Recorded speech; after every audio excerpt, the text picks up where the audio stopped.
की जनता को, जिले की जनता को या जो बाहर से भी बीमार लोग आते हैं उनकी सुविधा का ध्यान किया जाए। अभी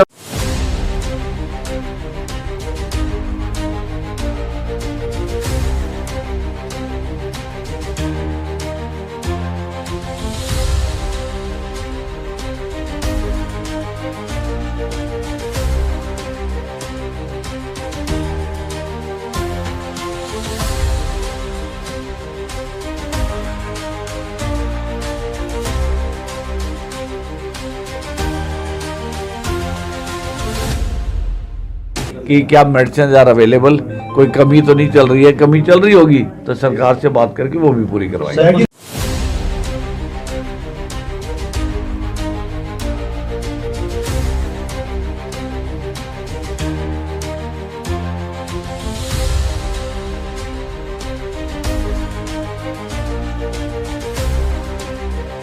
जच्चा बच्चा हॉस्पिटल बन रहा है, चाइल्ड हॉस्पिटल हमारा तैयार होने को है। ये एक बहुत बड़ी सुविधा होगी पानीपत क्या पूरे प्रदेश को।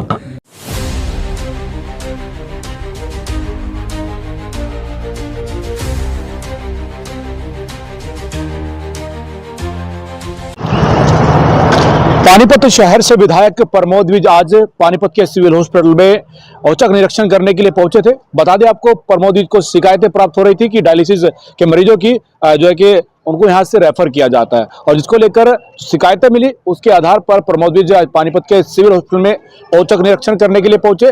रजिस्टरों को चेक किया, कई तरह की खामियां भी मिली है, पर प्रमोद द्विज ने जहां स्टॉक चेक किया है, दवाइयों को लेकर जो स्टॉक है वो भी चेक किया है, और तमाम तरह की जो समस्याएं उनको लेकर के जो सीएमओ जयंत आहूजा उनसे बातचीत की है, तमाम तरह की जो समस्या इनका निराकरण हो, और जिस चीज की जो मेडिकल इंस्ट्रूमेंट की जो जरूरत है, ये मशीनों की जरूरत है, उसको लेकर के भी प्रमोद द्विज ने कहा है अगर किसी भी चीज की हॉस्पिटल में जरूरत है तो उसको वो अवगत कराएं और उसको वो पूरा करने में भरसक प्रयास करेंगे और ऐसी समस्याओं का समाधान करते रहेंगे। पानीपत में जहां प्रमोद द्विज अपने काम और अपने नाम के बलबूते पर जाने जाते हैं, आज पानीपत के विधायक ने जहां इस पानीपत के सामान्य हॉस्पिटल में औचक निरीक्षण कर ये जरूर बताया कि किसी भी मरीज को अगर समस्याएं होती है उसको लेकर परेशान होने की जरूरत नहीं है। साथ ही प्रमोद द्विज ने कहा है कि जिस तरीके से इमरजेंसी के केस भी पहले रेफर किए जाते थे, उनको लेकर के भी अब पानीपत के सिविल हॉस्पिटल में तमाम तरह की सुविधाएं व सेवाएं यहाँ के हॉस्पिटल प्रशासन के द्वारा दी जा रही है, सरकार के द्वारा दी जा रही है। तस्वीरें देखिए, अगर आप देखिए बहुत सुंदर व्यवस्थाएं यहाँ कर दी हुई हैं। आईसीयू और जगह जगह अंदर बहुत फैसिलिटी दी जा रही है। इमरजेंसी के अंदर भी अब पेशेंट को हम यहाँ से रेफर नहीं करते हैं, यही डॉक्टर्स आर कैपेबल, वो भी इसको मैनेज कर रहे हैं। लेकिन कहीं ना कहीं आज मन में ये है कि एक बार ये देख लें कि मेडिसिन आर अवेलेबल और नॉट।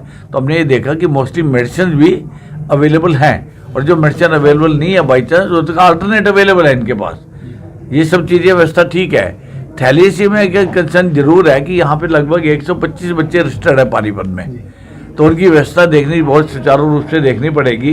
डॉक्टर साहब ने बेस्ट एफर्ट करें, जब मेडिसिन अगर लेट भी हो जाती है या फिल्टर लेट भी हो जाता है आने में तो लोकल परचेज कर लेते हैं, लेकिन उनके भी कई बार अपनी लिमिटेशन होती है कि कितनी परचेज कर सकते हैं कितने नहीं कर सकते हैं। तो इस चीज़ को स्ट्रीमलाइन करने के लिए, प्रॉब्लम को समझने के लिए आज की जो मेरी विजिट है अपनी प्रॉब्लम को समझने के लिए है कि किस तरह की प्रॉब्लम है, ताकि मैं हेल्थ मिनिस्टर जी से उसको डिस्कस करके हम इनकी मदद के लिए आए हैं ताकि यहाँ पे बच्चों को सुविधा और बढ़ा के दी जाए। ऐसा है कि अल्ट्रासाउंड डिपार्टमेंट में कोई ना कोई कमी है, वहाँ भी लोग बड़े धक्के खाते हैं, वहाँ भी कोई बात नहीं, मैं ध्यान दे रहा था। मैं इस टाइम मेडिसिन में आया था थोड़ा सा कि मेडिसिन की अवेलेबिलिटी सरकार लगातार प्रयास कर रही है कि ज़्यादा से ज़्यादा गरीबों को सुविधाएं हॉस्पिटल, और हॉस्पिटल अच्छा काम कर रहा है। आप देखिए जच्चा बच्चा हॉस्पिटल बन रहा है, चाइल्ड हॉस्पिटल हमारा तैयार होने को है। ये एक बहुत बड़ी सुविधा होगी पानीपत क्या पूरे प्रदेश को, क्योंकि मैक्सिमम डिलीवरी जो पानीपत में है, तो ऐसा कोशिश करेंगे। इम्प्रूवमेंट के लिए आए हुए हैं यहाँ पे। सर जच्चा बच्चा की आप बात करें, लेकिन हमेशा यहाँ की शिकायत रहती है कि जहाँ बच्चे होते हैं जो नए बेबी होते हैं तो उनसे बधाई के नाम पे पैसे वसूले जाते हैं। वसूले तो नहीं, बधाई तो देखो जी मांगते हैं, हमारे संस्कारों में है। किसी के घर में लड़का होता है तो बधाई तो आदमी वैसे ही दे देता है, ये बहुत छोटी बात है। मुझे नहीं लगता लोग पेरेंट्स खुशी से भी दे देते होंगे। ये हम सुविधाओं की तरफ ध्यान दें, ये छोटी मोटी बात की तरफ देखिए, ये कोई ऐसी बात नहीं है। हमारा मेन मकसद ये है कि पानीपत की जनता को, जिले की जनता को या जो बाहर से भी बीमार लोग आते हैं उनकी सुविधा का ध्यान किया जाए। अभी हमने थोड़े दिन पहले यहाँ देखा कि कई बार बैठने की जगह उचित नहीं थी, लोग खड़े रहते थे, तो तो डॉक्टर साहब कितने बेंच भिजवाए हैं हमने? सर 20 बेंचेस हमारे 20 पास स्टील के 20 बेंच के हाँ जी आए हुए हैं और वो हमने लगवा दिए हैं। स्टील के 20 बेंच भिजवाए हमने लोगों की सुविधा के लिए, और मैंने इनको वायदा किया कि अगले 1-2 महीने में जो नए बेंच आते हैं 50 एक बेंच यहाँ पे और दे देंगे ताकि लोगों की सुविधा हो। हमारा काम आज के यहाँ आने का मकसद सिर्फ इतना था कि क्या मेडिसिन आर अवेलेबल, कोई कमी तो नहीं चल रही है, कमी चल रही होगी तो सरकार से बात करके वो भी पूरी करवाएंगे। सर की नई बिल्डिंग की शुरुआत कब दे रहे हैं? हाँ जी, नई बिल्डिंग की शुरुआत कब दे रहे हैं? जानकारी लेनी पड़ेगी, मुझे लगता है डॉक्टर साहब 2-3 महीने में हो जाएगा। सर मैंने जो है ना इंजीनियर से डिस्कस किया था, कार्य बहुत तेजी पे चल रहा है और ये जल्दी पूरा हो जाएगा। टारगेट अभी आज मैं दे नहीं सकता, लेकिन मैं आपको 1-2 दिन में जानकारी इसकी जरूर दूंगा। ठीक है विधायक जी, रजिस्टर आपने जांच किया है कुछ दवाओं में? नहीं रजिस्टर ठीक है। देखिए रजिस्टर का स्टॉक मेंटेन इन्होंने किया हुआ है। द ओनली थिंग इज कि अवेलेबिलिटी जितनी हमें चाहिए, जितने यहाँ के बच्चे हैं, लोकल परचेज हमें इमीडिएटली कर लीजिए ताकि उन बच्चों को यहाँ से बाहर न जाना पड़े, तो उसका इंतजाम करेंगे। विधायक जी एक आखिरी सवाल है, जिस तरह से सरकारी अस्पताल में आपने आज औचक निरीक्षण किया है, और भी बहुत से विभाग हैं, चाहे वो तहसील का हो, चाहे वो नगर निगम का हो, चाहे वो बिजली विभाग हो, वहाँ भी इस तरह से एक आधा औचक निरीक्षण करे तो वहाँ भी नहीं डेफिनेटली जाएंगे। देखिए थोड़ा सा नगर निगम की चुनाव चल रहे हैं, आपको पता ही है। एक बार नगर निगम गठित हो जाए तो पार्षद, mayor, deputy mayor, senior deputy उनकी जिम्मेदारी वो संभाल लेंगे, तो मेरा जो ध्यान पूर्णतः होगा वो विकास की तरफ होगा। जो सुविधाएं लोगों को, जो डिपार्टमेंट आपने बताया, ऐसे अनेक डिपार्टमेंट है, चाहे राशन डिस्ट्रीब्यूशन का है, अब देखिए डिपो होल्डर जो है उधर भी चिंता करने वाली बात है, बिजली बोर्ड भी चिंता करने वाली बात है, कई डिपार्टमेंट ऐसे हैं, उसको स्ट्रीमलाइन करेंगे।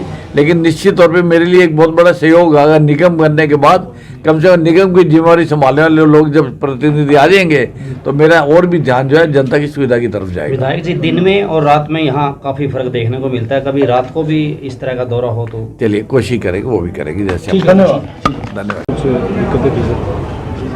दिक्कत कुछ नहीं है, जो उनका फोकस था कि थैलेसीमिया के जो पेशेंट्स हैं उनको भी यहाँ पे प्रॉपर ट्रीटमेंट मिले।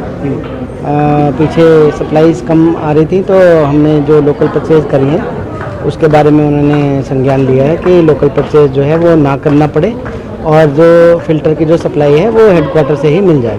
सर हॉस्पिटल में किस चीज़ की कमी भी थी जो बताई गई है विधायक जी को रिक्वायरमेंट? फिल्टर्स की बात कर रहे थे, फिल्टर्स की जो मेन था कि भाई थैलेसीमिया के जो पेशेंट्स हैं वो यहाँ से रिफ्यूज़ होकर के पीजीआई रोहतक या पीजीआई चंडीगढ़ ना जाएं। जैसे आपने देखा है कि बाकी सर्विसेज जो है हमारी वो यहीं पे मिलती हैं सभी पेशेंट्स को, मैटर्निटी के लिए या किसी और एक्सीडेंट ट्रॉमा सर्विसेज के लिए रेफ़र नहीं होना पड़ता। उसी तरह थैलेसीमिया के जो पेशेंट्स हैं उनका भी यहाँ पे इलाज हो। सर रजिस्टर भी चेक किया था, कुछ खामियां थी उसमें? रजिस्टर्स में वही स्टॉक की चेकिंग करके गए कि हेडक्वार्टर से कितना स्टॉक आया और हमने कितना लोकल परचेज में पेशेंट्स के लिए किया है।